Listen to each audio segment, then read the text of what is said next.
మైనార్టీలు సుమారుగా 85% ప్రజానికం ఉన్నారు. అందరూ కూడా దారిద్ర్య రేఖకు దిగువనున్నటువంటి కుటుంబాలు. ఈ వాస్తవాన్ని గుర్తెరిగి అనేక రకాలైనటువంటి కార్యక్రమాలు రామ్కో యాజమాన్యం చేస్తున్నప్పటికీ కూడా, కొన్నిట్లో సహాయ సహకారాలు అందుతున్నప్పటికీ కూడా ఇంకా కొన్ని లోటుపాట్లు అనేవి ఉన్నాయి.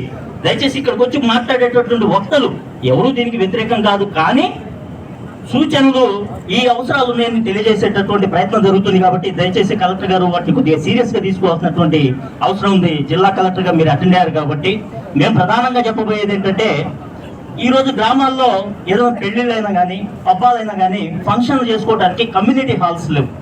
రోడ్ల మీద ఏదో చిన్న గుడారం వేసుకొని టెంట్ వేసుకొని చేసుకునే పరిస్థితి. అంతా పేద ప్రజానికం కాబట్టి కమ్యూనిటీ హాల్స్ ఈ ప్రాంతంలో ఉన్నటువంటి జయంతిపురం, ధర్మార్పాడు తండ, అదేవిధంగా బోధవాడ, వేలాద్రి, రాగిరాల, చిల్లకల్లు లాంటి గ్రామాల్లో దయచేసి కమ్యూనిటీ హాల్స్ ని, మరి ఆ స్థలాలు ప్రభుత్వ స్థలాలు ఉన్నాయి గ్రామాల్లో, రెవెన్యూ వాళ్ళు మీరు సర్వే చేస్తే దొరుకుతాయి. ఆ స్థలాల్లో బిల్డింగ్స్ కట్టించేస్తే, మీ పేరు మీద బిల్డింగ్స్ కట్టించేస్తే ఈ ప్రాంతంలో ఉన్న లక్షలాది మంది ప్రజానికం వాటిని ఉపయోగించుకుంటారు. ఈ వాస్తవాన్ని గుర్తించాలి. అదేవిధంగా మనకి పక్కనే కృష్ణా నది వెళ్తా ఉంది.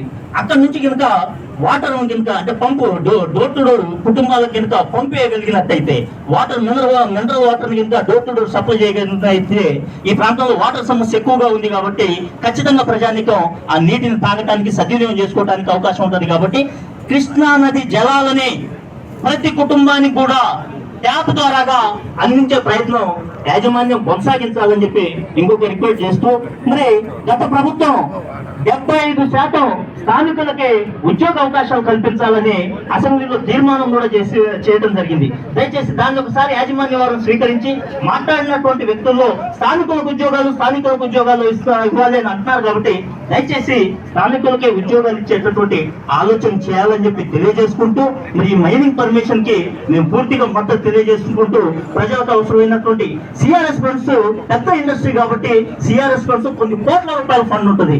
ఎక్కడో సీఎం రిలీఫ్ ఫండ్ కు అటో ఇటో డబ్బించేదానికంటే ఇవ్వండి, అది కాదని మేము అంటారు. కానీ ఆ కోట్లాది రూపాయల సిఆర్ఎస్ ఫండ్స్ ని ఈ గ్రామాల్లో ఖర్చు పెట్టినట్టయితే గ్రామం అభివృద్ధి చెందుతుంది. మరి మేమంతా కూడా మీకు మద్దతుగా వేయడం మా కుటుంబాలు బాగుపడతాయి, ఎస్సీ ఎస్టీ బీసీ మైనార్టీ ప్రజల కుటుంబాల్లో వెల్లువిరుస్తాయని చెప్పి తెలియజేసుకుంటూ, ఈ అవకాశం ఇచ్చిన వారికి ధన్యవాదాలు తెలియజేసుకుంటూ సెలవు తీసుకున్నాను. Thank you sir, thank you.